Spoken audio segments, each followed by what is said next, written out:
রমজান মাসে কম কম খাবেন, কম কম খাবেন, কম কম ঘুমাবেন, হাইজেনিক খাবার খাবেন, বাহিরের খাবার খাবেন না।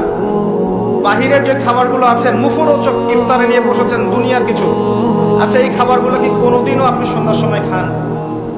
এই যে বুন্দিয়া, বুট, আপনার জিলাপি, আপনার এইটা সেইটা, 50টা আইটেম থাকে না, খাসি রেজালা, নেহারি, এটা কত আইটেম, মাশাআল্লাহ। ইফতার করতে বসছে মনে হয় সারাদিন যা খাই না উসুল করে ফেলাইতে হবে আজকে। আর সেইতে খাচ্ছে এমন হবে যে জীবনের শেষ খাবার খাওয়া হবে না কোনদিন। কথা বুঝতে পারছেন?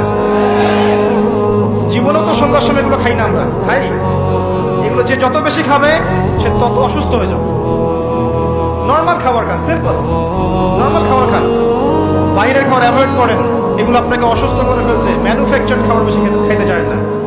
ওই শ্রেণীর হুজুরদের মতো হয়েন না যারা ইসলামিক লেবাস নিয়ে সুন্নতের কথা বলে বাট তাদের পেটের মধ্যে সুন্নত নাই।